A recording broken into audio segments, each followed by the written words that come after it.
এই জুলাল মাসটা এমনই উত্তাপ ছিল, সারা বাংলাদেশ সাক্ষী ছিল। অবশেষে জনগণের স্বতঃস্ফূর্ত সমতাপক্ষে ৮০-৯০ জন মারা গেছে।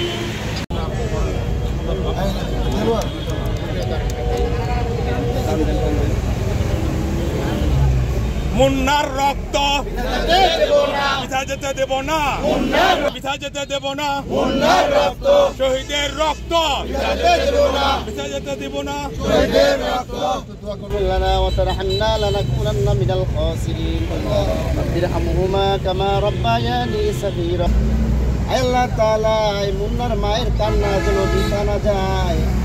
মুন্নাকে আর এই হত্যাকাণ্ডের সাথে যারা জড়িত ছিল, রব্বুল আলামিন মুন্নার মায়ের কান্নার তার চোখের পানির প্রদান করেন।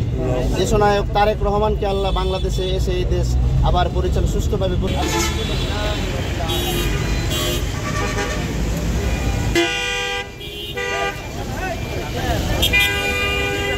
তাদের জীবন উৎসর্গ করেছে।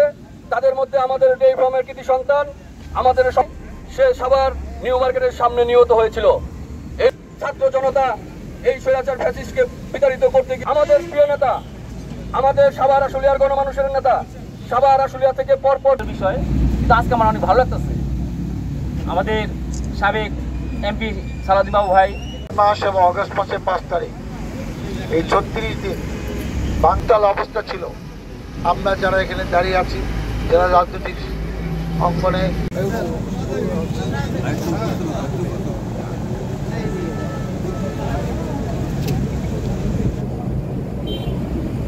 ربنا ظلمنا أنفسنا وإن لم تغفر لنا وترحمنا ربنا آتنا في الدنيا حسنة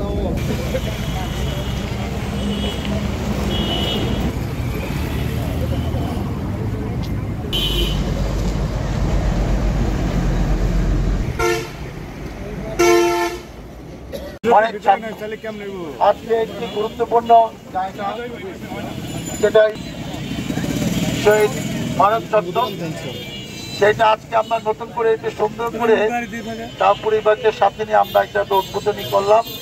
এটা কিন্তু আগে নাম দেওয়া হয়েছে, আগে উদ্বোধনী করা হয়েছে।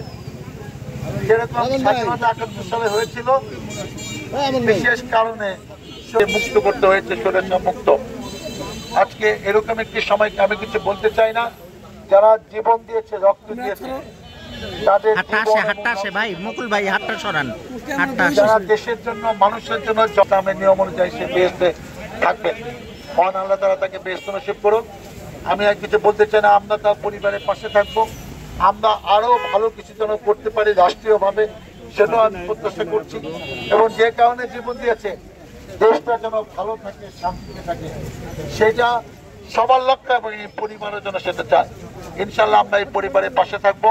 আপনাদের সবাইকে নিয়ে এই প্রত্যাশা ব্যক্ত করে আমি শেষ করছি। আমি অনুভূতি প্রকাশ করার জন্য বিনীতভাবে অনুরোধ করব শহীদ মৃত্যু বিশ্বাস মারুফের বাবা, তিনি উপস্থিত আছেন, তিনি এই মুড়ে উন্মোচন করবেন। আমি শাহজাহান ভাইকে দুটি কথা বলার জন্য বিনীত অনুরোধ করছি।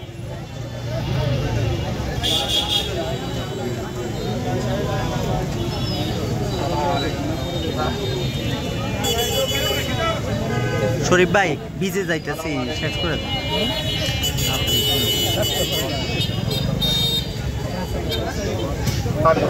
ভিজে যাইতেছি।